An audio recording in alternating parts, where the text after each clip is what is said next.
birthday, Ate Angge! First of all, I wish you all the best in life and sana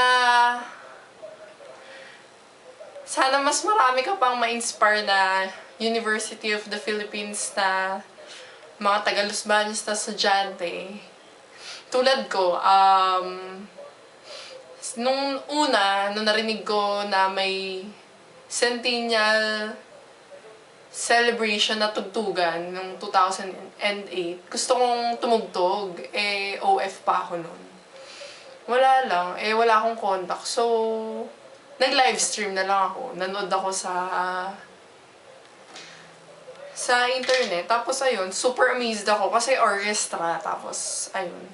Wala lang. Tapos, yung friend ko na Com Arts, nagtitiya 107 siya. In-invite ako. Sabi niya may musical chaver. Ayun, makinig.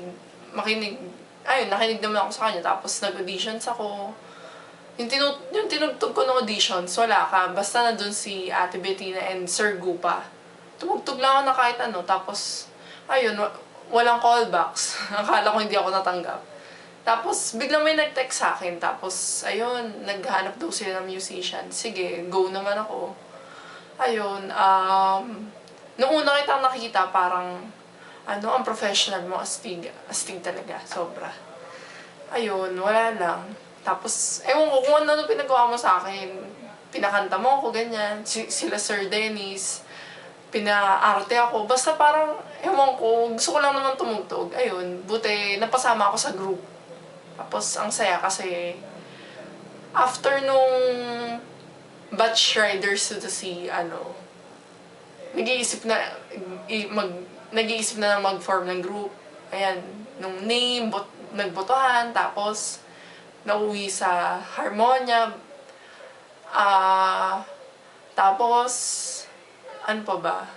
Ayun, masaya yung ikaw yung nagsimula.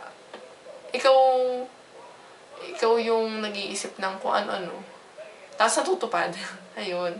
Tapos yung concert, nag-iisip ng pangalan. Ang tedious pa ng mga pangalan. Napaka-lalim, ganyan. Pero yung binoto ko, syempre, Harmonia in Concert. Yun.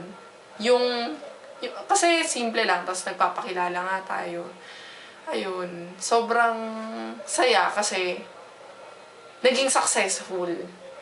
Yun lang, bottom line. Naging successful yung concert. Magaganda yung feedback.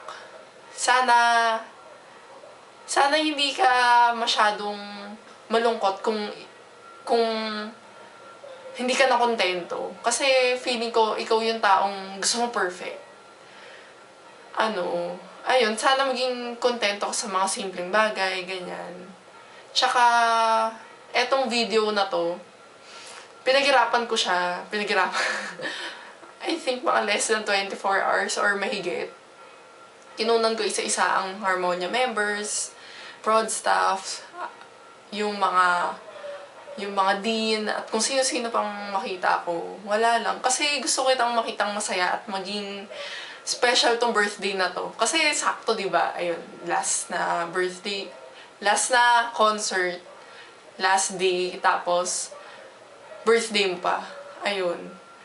Mahal na mahal ka ng Harmonia, tapos sobrang thankful ako kasi ikaw, binigay ka sa akin ni Sir Dennis, tapos binigay ka rin sa akin ni God kasi, ayun, ang dami kong natutunan sa'yo, tapos sobrang idol kita. Ayun. Sana marami kang ma-inspire kasi bawat sinasabi mong mga quotable quotes, tumatatak talaga sa utak ko. Ayun, sana tumagal yung group at nandito lang ako kahit maging inactive na ako kasi nga, ayun, nakakalungkot kasi sana tong concert na to, yung last na matutugtugan ko, bawal nga. Parent, factor, ayan. Kasi nga hindi kaya ng katawan ko, ayan. Sana, hindi mabuwag yung group kasi maraming sumusuporta. kahit konti pa lang ang alumni natin.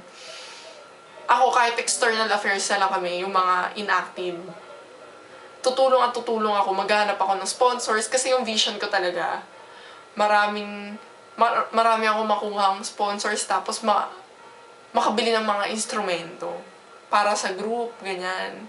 Kasi, ang hirap kapag tutugtog ka, tapos tulad nung nalaman ko kay Master Alvin, wala siyang gitara pero ang galing-galing niya, kahit sa gitna practice lang, parang gets niya na kaagad. Ayun.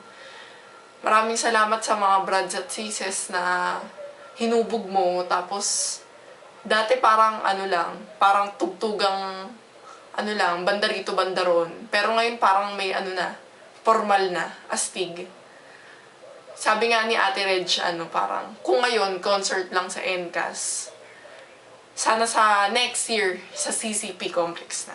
Ayun. Happy birthday, and sana maging masaya ka sa kaarawan mo, at mahal na mahal kita. Nandito lang kami. Isang text lang kami. Susuportahan ka namin.